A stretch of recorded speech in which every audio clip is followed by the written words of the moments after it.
নমস্কার, দেখছেন talk to Bangla. আমি অভিষেক রয়েছে আপনাদের সঙ্গে। এই মুহূর্তে যে খবর জানাবো, বিধানসভা থেকে কিন্তু আজ ওয়াকআউট করলেন বিজেপি বিধায়করা এবং তার কারণ কিন্তু যে নীতি আয়োগের বৈঠক হয়েছিল দিল্লিতে, সেখান থেকে ঠিক যেমনভাবে ওয়াকআউট করেছিলেন মুখ্যমন্ত্রী মমতা বন্দ্যোপাধ্যায়, তার কারণ তিনি অভিযোগ দেখিয়েছিলেন সাংবাদিকদের মুখোমুখি হয়ে।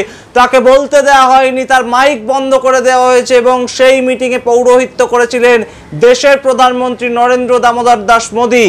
এবং সেই মিটিংয়ে ইন্ডিয়া জোটের পক্ষ থেকে একমাত্র উপস্থিত ছিলেন মমতা বন্দ্যোপাধ্যায় এবং সেই মিটিংয়েই তাকে অপমান করা হয়েছে বলে জানান মুখ্যমন্ত্রী। এবং সেই ঘটনা আজ পশ্চিমবঙ্গ বিধানসভায় যখন উত্থান করেন রাজ্যের মন্ত্রী প্রবীণ মন্ত্রী মানস ভুঁইয়া, তখনই কিন্তু বিজেপি যে বিধায়করা ছিলেন তারা কিন্তু ওয়াকআউট করেন বিক্ষোভ দেখিয়ে। জানাবো সেই সমস্ত খবর, তার আগে অবশ্যই টক টু বাংলার ইউটিউব চ্যানেলটিকে সাবস্ক্রাইব করুন এবং প্রত্যেকটি ভিডিও লাইক কমেন্ট শেয়ার করে বন্ধু বান্ধব পরিচিত মহলে ছড়িয়ে দিন। Talk to Bangla. আসছি খবরে। আজ কিন্তু সোমবার বিধানসভায় অধিবেশন ছিল এবং সেই অধিবেশনে কিন্তু মুখ্যমন্ত্রীর অপমান নিয়ে মুখ খোলেন রাজ্যের প্রবীণ মন্ত্রী মানস ভুঁইয়া। কংগ্রেস ছেড়ে 2011 সালের পর তিনি যুক্ত হন তৃণমূল কংগ্রেসে এবং এতদিনে তিনি অত্যন্ত পরিচিত মুখ, একজন তৃণমূল কংগ্রেসের মন্ত্রিসভার সদস্য। সেই নীতি আয়োগের মিটিংয়ে পশ্চিমবঙ্গের থেকে তুলনায় যে ছোট রাজ্যগুলো এবং তাদের মুখ্যমন্ত্রীদেরকে বেশ খানিকক্ষণ করে সময় বাড়িয়ে দেওয়া হয়, এমনকি চন্দ্রবাবু নাইডুর ক্ষেত্রে 20 মিনিট পর্যন্ত সময় দেওয়া হয় বলার জন্যে। ঠিক সেখানেই মুখ্যমন্ত্রী মমতা বন্দ্যোপাধ্যায় একমাত্র বিরোধী মুখ, যেখানে এনডিএ সরকারের, সেই হিসেবে তিনি উপস্থিত ছিলেন। তার মাইক বন্ধ করে দেওয়া হয় তিনি যখন কেন্দ্রীয় সরকারের বিভিন্ন নীতির বিরোধিতা করতে শুরু করেন। সামগ্রিকভাবে বঞ্চনা এবং শুধু পশ্চিমবঙ্গের কথা তুলে ধরেননি মুখ্যমন্ত্রী ও মানস ভুঁইয়া। এদিন কিন্তু আরও জানান যে মুখ্যমন্ত্রী সামগ্রিকভাবে সমস্ত যারা বিরোধী দল এবং বিরোধী রাজ্যগুলো আছে, এনডিএ সরকারের যারা বিরোধিতা করছে, তাদের সামগ্রিক বঞ্চনার কথাও তুলে ধরতে চেয়েছিলেন।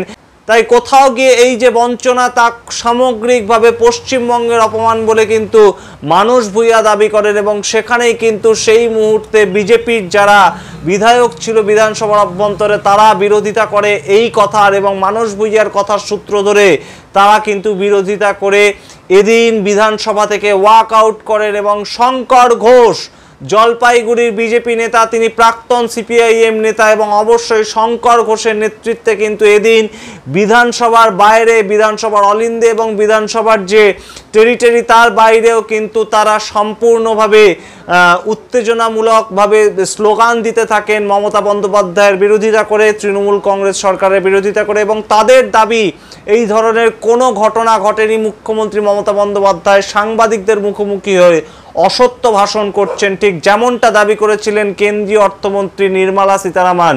সেই সূত্র ধরেই কিন্তু এদিন বিজেপি বিধায়করা, বাংলার থেকে যারা বিজেপি বিধায়ক, সেই একই কথা বললেন। এবং সেই যে ঘটনা মানস ভুঁইয়া আজকে তুলেছেন, সেই অবমাননার যে দাবি মানস ভুঁইয়া আজকে তুলেছেন, তার বিরোধিতা করতে কিন্তু বিজেপি ছাড়েনি।